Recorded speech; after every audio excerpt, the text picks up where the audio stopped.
rentrer trop dans les détails un peu ce truc à ça, il y avait bien sûr l'autre possibilité qui était le plan de gestion européen. Bon, comme vous l'avez lu, et c'est relaté sur ce petit livre, on a été deux structures assez opposées, c'est-à-dire nous, l'UNACOM, et c'est marqué là-dessus, et notamment ISNEA de Willy.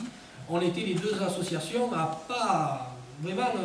Moi, honnêtement, je ne le sentais pas, hein, parce que je dis c'est pas possible que ça se mette en place, parce que ce qui se passe dans les autres pays ne peut pas s'appliquer en France, parce que nous, on est sur un pays de transit.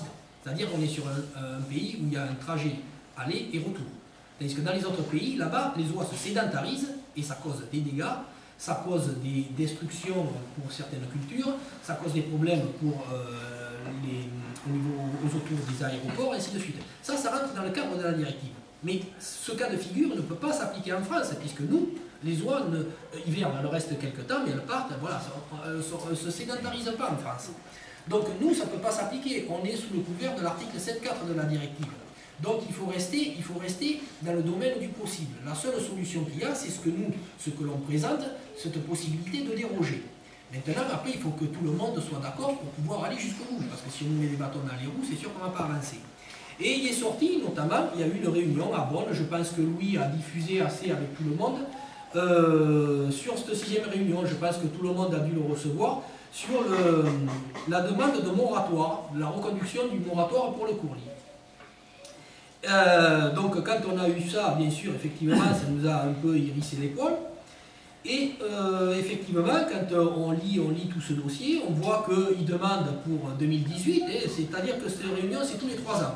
C'est-à-dire tous les 3 ans, ils prennent acte des études UICN, qui sont là, et toutes les espèces qui sont classées vulnérables, et bien à ce moment-là, la chasse peut porter préjudice, et effectivement, on va les classer.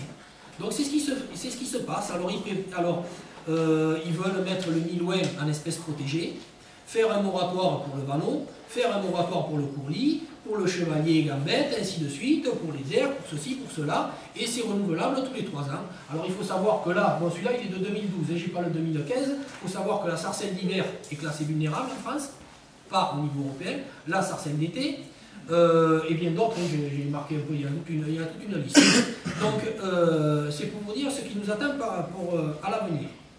Donc effectivement, moi j'ai remis un peu en compte, bien sûr, toutes ces études UICN, et malgré qu'on a essayé de rechercher avec Maître Poulet, on n'a pas trop d'échappatoire là-dessus, mais on a appris, quand on a été voir la FNC, que la FNC rentrait à UICN. Donc déjà, c'est une bonne chose d'avoir déjà un regard là-dessus, parce que il y a d'autres points que je ne vais pas vous parler, parce que ce n'est pas l'ordre du jour, mais qui me choquent sur ces études. On aura d'autres réunions pour en parler. Mais il y a des choses qui ne tiennent pas la route. Donc ça déjà, ça nous a fait un peu hérisser le poil. Et il y a quoi, cette semaine, il y a quoi, une quinzaine de jours, il est sorti la suite. La suite qui date du 17 mai 2016, qui est notamment le plan de gestion européen. Donc j'ai un collaborateur chez nous de la Gironde qui m'a dit, bon écoute Eric, j'aimerais que tu me donnes ton avis là-dessus, je te le fais passer. Et dis-moi ce que tu en penses. Alors bon, j'ai pas eu le temps d'en occuper de suite, mais quand j'ai mis le nez dedans, j'ai dit, mais là, c'est une bombe à retardement. C'est un truc de fou. Alors déjà que j'étais réticent au plan de gestion, mais là maintenant, j'ai tout par écrit.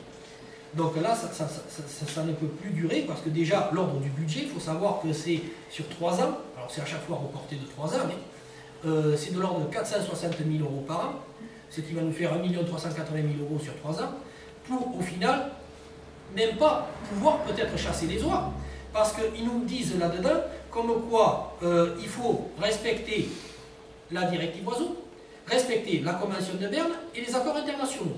Donc il va falloir qu'on explique comment en France, pas pour les autres pays, mais en France, ils vont pouvoir faire passer la couleuvre en disant qu'on peut pratiquer les oies, la chasse des oies pendant une décade, tout en respectant la directive oiseaux, l'accord oie et la Convention de Berne. C'est quelque chose qui n'est pas possible. Parce qu'on se heurte à l'article 7.4. Ce n'est pas possible. Ensuite, la suite des réjouissances, c'est qu'il y a des conclusions à la fin. Et dans ces conclusions, il nous marque surtout au point 5, donne également leur accord pour la mise en œuvre d'un plan d'action et de gestion internationaux par espèce déjà adopté par la réunion des parties Iowa. C'est-à-dire ça. C'est-à-dire qu'il faut qu'on accepte tout ça. Il faut qu'on accepte de vendre le Milouin, les moratoires à courlis, le pie rouge, le ceci, le cela, renouvelable tous les 3 ans sur les espèces qui sont en danger, pour peut-être avoir les oies, et qu'on n'en est même pas sûr, parce que moi j'ai dit que ce n'est pas possible et que ce n'est pas applicable, tout en sachant que nous on demande, on fait un travail de proposition de dérogation qu'on peut étaler jusqu'au 20 février, puisque c'est les quotas qui prédéfiniront l'arrêt de cette dérogation. Donc effectivement, on nous ferme toutes les portes. Et encore pire, c'est que là-dessus, nous on croyait qu'ils allaient s'occuper de notre cas de figure sur les oies. Non, non, non. Ils s'occupent des oies que l'on ne chasse pas en France. C'est-à-dire que sur les 4 espèces qu'ils demandent, il n'y a que la cendrée. Il n'y a que la cendrée. Donc, il faut savoir que nous, on chasse l'oie des moissons et l'oie des rieuses. Ce qui veut dire que mon travail que je suis en train de mettre en place, si on applique ça, je vais me heurter au principe de confusion. Ce qui veut dire que ça ne pourra pas se mettre en place. Donc voilà un peu la menace fantôme. Alors on m'a demandé de faire un communiqué, ce que j'essaierai de faire dans les jours à venir, et où je dénoncerai un peu la menace fantôme de ce plan de gestion, qui pour moi est une bombe à retardement. C'est une bombe à retardement parce qu'effectivement, on va commettre une erreur, et une fois que tout le monde aura donné son aval, ils vont dire, mais attendez, vous avez signé, vous êtes d'accord. Donc puisque vous êtes d'accord, ça se met en place. Ça se met en place. Alors bon, il y a certains points intéressants qu'on m'a soulevé, Maître Poulet, c'est qu'on peut assister à ces réunions, les chasseurs, les ceci, les cela, peuvent y assister, sauf que ça va se passer en Suède ou en Finlande. Donc, il y a eu un moment donné, mais moi je ne suis pas à la retraite et bien d'autres non plus, et on n'a pas que ça à faire tous les 4 matins, aller courir pour savoir ce qui se passe en Suède ou en Finlande, tout en sachant qu'il y a un problème aussi de dialecte, et si on doit aller là-bas pour ne pas comprendre ce qu'ils nous disent ou ce qu'ils font, c'est pas la peine. Donc il y a un moment donné, il faut arrêter. Et en plus sur d'autres points, il marque effectivement que ça pose problème, notamment sur la bernache non nette, puisqu'effectivement elle fait partie de l'annexe 1 de la directive, où elle est strictement protégée. Donc il dénonce tout ça. Donc il y a plein de points, moi là-dedans, qui me chagrinent, parce que ça torpille ce qu'on est en train de mettre en place au ministère, pour notamment perdre encore des choses, et pour ne pas... moi, il n'y a rien qui me dit que j'obtiendrai les oies au mois de février. Strictement rien. Et pire, enfin, moi, c'est mon avis personnel, moi, je pense qu'ils sont en train d'européaniser la chasse. C'est-à-dire qu'en France, il faut savoir qu'on est le pays qui chasse pratiquement le plus d'espèces.